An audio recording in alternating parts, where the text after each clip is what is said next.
I was born and raised in Wisconsin a long time ago.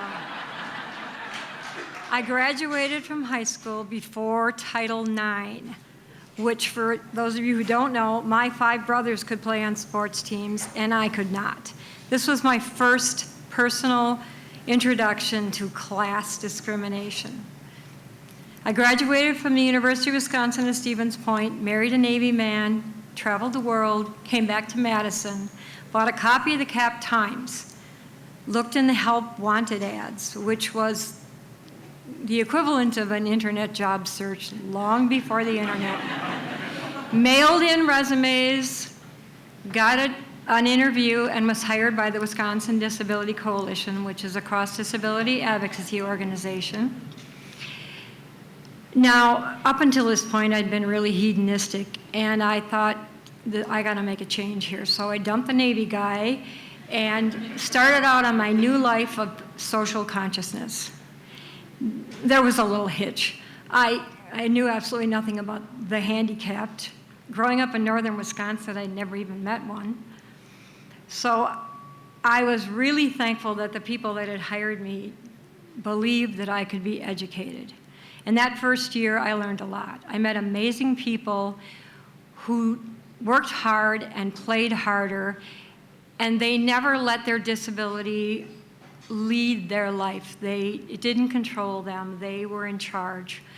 And I learned so many things. Did you know that people with disabilities as a class were purposely excluded from the Civil Rights Act of 1964?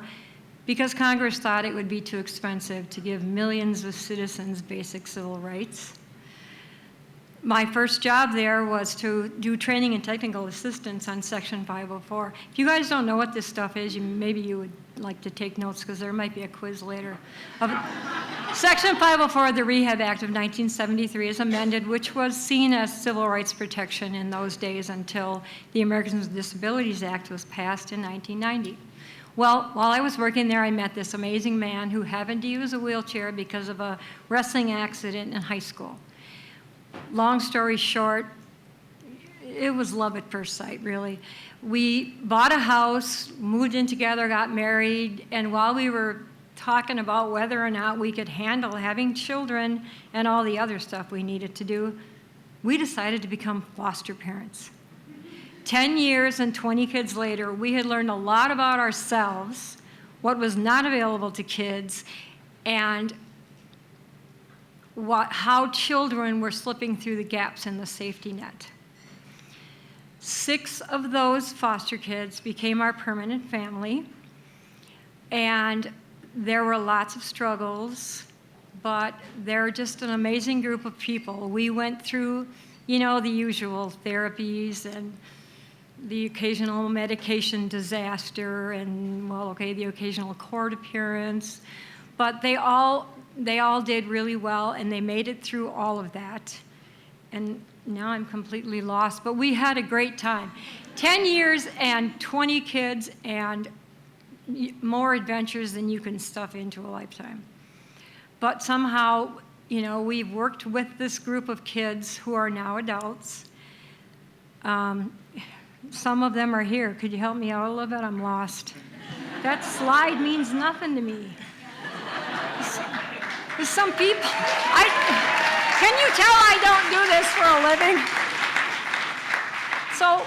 So all over those decades, I kept thinking there's got to be a way to build some sort of an organization where these kids can use their exceptional talents and creativity to help earn money.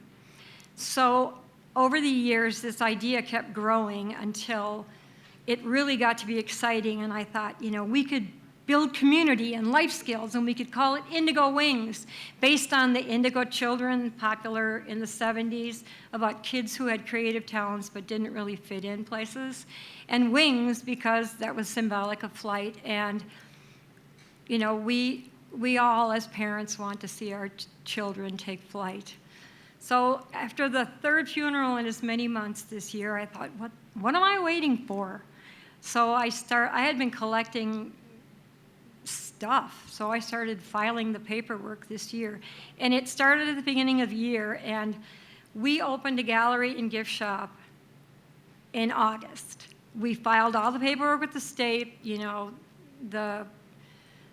as a nonprofit, articles of incorporation, board of directors, bylaws, all that stuff, and then I moved on to the feds. And here's a spoiler alert: the 1023 EZ really is. It took 10 days to get approved as a 501c3. So now, Indigo Wings was born, a 501c3 with a gallery, gift shop, and something else, a studio. That open. I'm trying to hurry up because I'm screwed it all up because I'm overtime. Anyway, we have this great place, and the great part about this has been my dream, but now, yes, several of those artists are my adult children, so we're living this dream together and building an artist community at the same time. Done.